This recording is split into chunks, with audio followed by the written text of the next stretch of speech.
Hi friends, നിങ്ങൾക്കെല്ലാവർക്കും എൻ്റെ YouTube ചാനലിലേക്ക് സ്വാഗതം. ഇന്നൊരു ചിക്കൻ കുറുമയുടെ റെസിപ്പിയുമായിട്ടാണ് ഞാൻ വന്നിട്ടുള്ളത്. സാധാരണ ചിക്കൻ വെച്ചിട്ട് ചിക്കൻ കറിയോ ചിക്കൻ ഫ്രൈയോ അങ്ങനെ എന്തെങ്കിലുമേ ഞാൻ വെക്കാറുള്ളൂ. അപ്പോൾ ഇന്ന് വെറൈറ്റി ആയിട്ടൊരു ചിക്കൻ കുറുമ വെക്കാമെന്ന് വിചാരിച്ചു. അപ്പോൾ നിങ്ങളെല്ലാവരും ഈ റെസിപ്പി ഒന്ന് ട്രൈ ചെയ്ത് നോക്കണം. അപ്പോൾ നമുക്ക് ഈ ചിക്കൻ കുറുമയിലേക്ക് വേണ്ടുന്ന ഇൻഗ്രീഡിയൻസ് എന്തൊക്കെയാണെന്ന് നോക്കാം. ഞാനിവിടെ 2 സവാള എടുത്ത് നീളത്തിൽ അരിഞ്ഞെടുത്തിട്ടുണ്ട്. ഒരു 3 പച്ചമുളകും എടുത്തിട്ടുണ്ട്.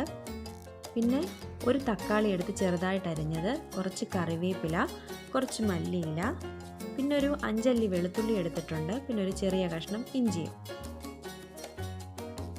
പിന്നെ വേണ്ടത് ഒരു 10 കാഷ്യൂനട്ടാണ്. അത് ഞാൻ വെള്ളത്തിലൊന്ന് കുതിർത്ത് വെച്ചിട്ടുണ്ട്. പിന്നെ അരമുറി തേങ്ങ വേണം. പിന്നെ ഒരു ചെറിയ കിഴങ്ങ് കഷ്ണങ്ങളാക്കി മുറിച്ചത്. പിന്നെ വേണ്ടത് മസാലക്കൂട്ടാണ്. ഈ മസാലക്കൂട്ടിലേക്ക് ഒരു 1/4 ടീസ്പൂൺ പെരിഞ്ജീരകവും, ഒരു ചെറിയ കഷ്ണം പട്ടയും, ഒരു 3 ഗ്രാമ്പുവും, 3 കുരുമുളകും, 2 ഏലക്കായും കൂടാണ് എടുത്തിട്ടുള്ളത്.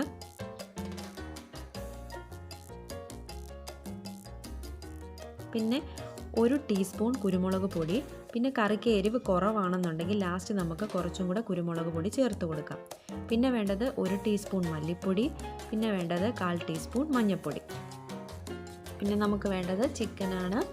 ഞാൻ ഇവിടെ 1/2 കിലോ ചിക്കൻ എടുത്ത് ചെറിയ കഷ്ണങ്ങളാക്കി മുറിച്ച് വെച്ചിട്ടുണ്ട്. അപ്പോൾ ആദ്യം നമുക്ക് ഇഞ്ചിയും വെളുത്തുള്ളി ഒന്ന് ചതച്ചെടുക്കാം.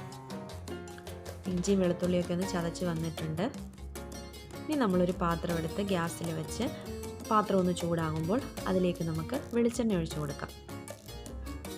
നിങ്ങൾക്ക് കോക്കനട്ട് ഓയിലോ സൺഫ്ലവർ ഓയിലോ ഏത് ഓയിൽ വേണമെങ്കിലും നിങ്ങൾക്ക് യൂസ് ചെയ്യാം.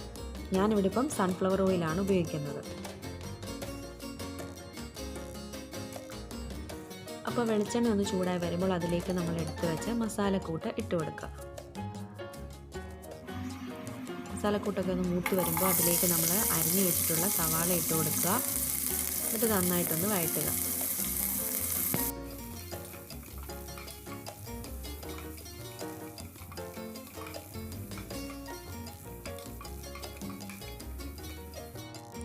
ഇത് നന്നായിട്ടൊന്ന് പെട്ടെന്ന് വഴണ്ട് വരാൻ വേണ്ടി നമ്മൾ ഇതിലേക്ക് കുറച്ച് ഉപ്പ് കൂടെ ചേർത്ത് കൊടുക്കുക. സവാളയൊക്കെ പെട്ടെന്നൊന്ന് വഴണ്ട് വരും. നമ്മുടെ സവാളയൊന്ന് നന്നായിട്ടൊന്ന് വഴണ്ട് വന്നിട്ടുണ്ട്. ഇനി ഇതിലേക്ക് നമ്മൾ ചതച്ച് വെച്ചിട്ടുള്ള ഇഞ്ചി വെളുത്തുള്ളി ചതച്ചത് ഇട്ട് കൊടുക്കാം. അത് നന്നായിട്ടൊന്ന് മിക്സ് ചെയ്യുക. എന്നിട്ട് ഇഞ്ചിയുടെയും വെളുത്തുള്ളിയുടെയൊക്കെ ഒരു പച്ചമണം മാറുന്നിടം വരെ ഒന്ന് വഴറ്റിയെടുക്കുക. ഇനി ഇതിലേക്ക് നമ്മൾ കുറച്ച് കറിവേപ്പില ഇട്ട് കൊടുക്കാം.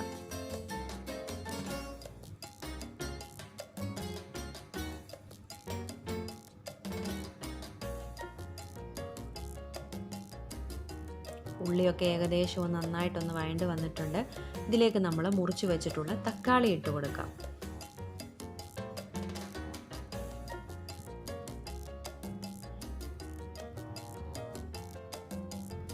ഇതൊക്കെ നന്നായിട്ടൊന്ന് വഴറ്റിയെടുക്കുക. തക്കാളിയൊക്കെ ഒന്ന് സോഫ്റ്റായിട്ട് ഒന്ന് ഈ ഉള്ളിയോടൊക്കെ ഒന്ന് നന്നായിട്ടൊന്ന് ചേർന്ന് വരണം. അപ്പോൾ അതിലേക്ക് നമ്മൾ കുറച്ച് മല്ലിയിലയും കൂടി ഇട്ട് കൊടുക്കുന്നു. നന്നായിട്ടൊന്ന് മിക്സ് ചെയ്യുക.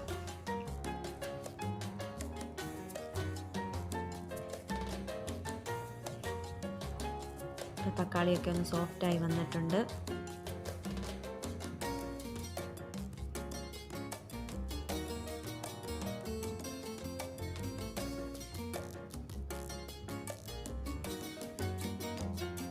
ഈ ഒരു പരുവാകുമ്പോഴത്തേക്കിനും നമുക്കിതിലേക്ക് എടുത്തു വെച്ചിട്ടുള്ള മല്ലിപ്പൊടിയും മഞ്ഞൾപ്പൊടിയും ചേർത്ത് കൊടുക്കുക. എന്നിട്ട് അത് നന്നായിട്ടൊന്ന് വഴറ്റുക.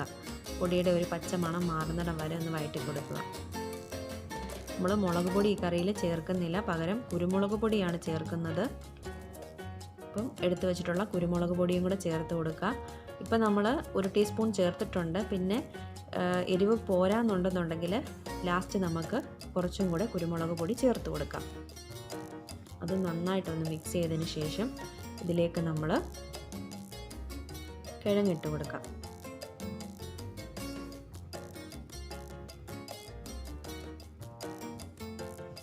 ഈ കിഴങ്ങും ആ മസാലയും കൂടെ നന്നായിട്ടൊന്ന് മിക്സ് ചെയ്യുക.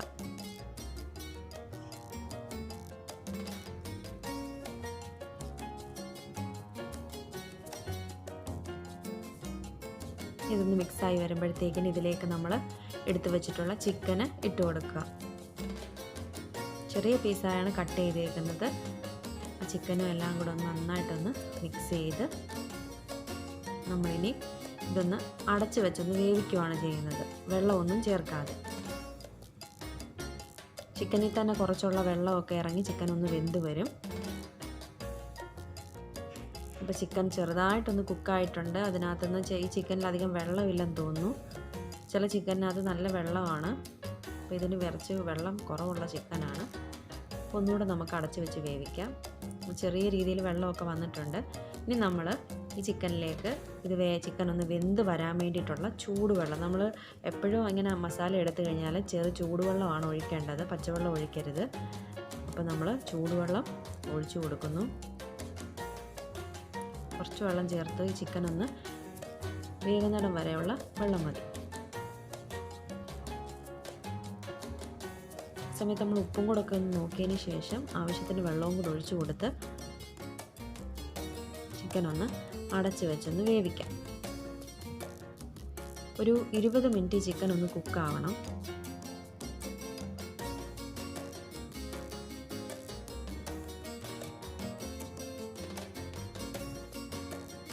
ചിക്കൻ ഒന്ന് വെന്ത് വരട്ടെ, ഒരു 20 മിനിറ്റ്. അപ്പോൾ ആ സമയം കൊണ്ട് നമുക്ക് ഈ തേങ്ങയും കുതിർത്ത് വെച്ചിട്ടുള്ള അണ്ടിപ്പരിപ്പും കൂടെ ഒന്ന് അരച്ചെടുക്കാം. നന്നായിട്ട് അരഞ്ഞെടുക്കണം. അപ്പോൾ നമ്മൾ അരച്ചെടുത്ത തേങ്ങയും അണ്ടിപ്പരിപ്പും കൂടെ അരച്ചെടുത്തതാണിത്. ഈ ഒരു പരുവത്തിന് ഒരുപാട് വെള്ളമാകാതെ ഈ ഒരു പരുവത്തിന് എടുക്കണം. അപ്പോൾ നമ്മൾ കറി ചിക്കനൊക്കെ ഒന്ന് വെന്ത് വന്നിട്ടുണ്ട്.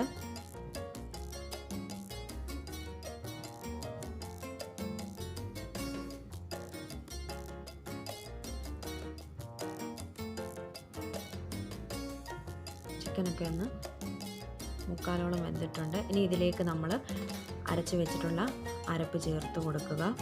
എന്നിട്ട് കുറച്ച് വെള്ളവും കൂടെ ചേർത്ത് കൊടുക്കുക. ഇനി നന്നായിട്ടൊന്ന് മിക്സ് ചെയ്യുക.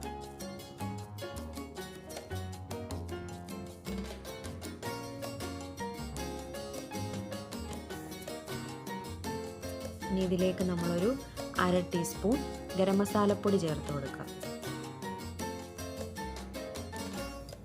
അപ്പോൾ കുറച്ച് എരിവ് കുറവായതുകൊണ്ട് ഞാൻ 1 ടീസ്പൂണോളം കുരുമുളക് പൊടിയും കൂടെ ചേർത്ത് കൊടുക്കുന്നുണ്ട്.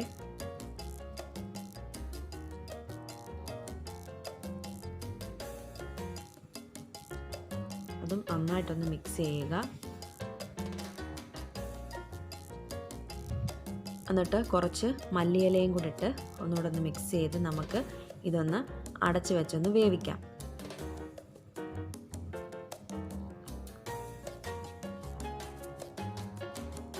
നന്നായിട്ടൊന്ന് തിളച്ച് വരണം കറി.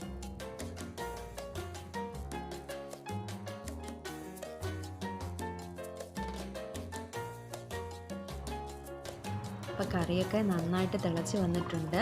ഇപ്പോൾ ചിക്കനൊക്കെ നന്നായിട്ട് വെന്ത് നല്ലൊരു മണമാണ് ഇപ്പോൾ വന്നുകൊണ്ടിരിക്കുന്നത്. ആ ഒരു കാഷ്യൂനട്ടിൻ്റെ ഒക്കെ ഒരു ടേസ്റ്റും മണവും ഒക്കെ വരുന്നുണ്ട്. അപ്പം നിങ്ങളെല്ലാവരും ഈ റെസിപ്പി ഒന്ന് ട്രൈ ചെയ്ത് നോക്കണം. എന്നിട്ട് അതിൻ്റെ അഭിപ്രായം നിങ്ങൾ എനിക്ക് കമൻറ്റ് ചെയ്യണം. നിങ്ങൾ ഇതുവരെ എൻ്റെ ചാനൽ സബ്സ്ക്രൈബ് ചെയ്തില്ലെങ്കിൽ സബ്സ്ക്രൈബ് ചെയ്യാൻ മറക്കരുത്. തൊട്ടടുത്തുള്ള ബെൽ ഐക്കണും കൂടെ നിങ്ങളൊന്ന് ക്ലിക്ക് ചെയ്യണം. എന്നാൽ മാത്രമേ ഞാനിടുന്ന പുതിയ പുതിയ വീഡിയോസിൻ്റെ നോട്ടിഫിക്കേഷൻ നിങ്ങൾക്ക് കിട്ടുകയുള്ളൂ. അപ്പം ഈ ചിക്കൻ കുറുമ കൂട്ടി നമുക്ക് അപ്പത്തിൻ്റെയോ ഇടിയപ്പത്തിൻ്റെയോ കൂടെ ഒക്കെ കഴിക്കാവുന്നതാണ്. Thank you.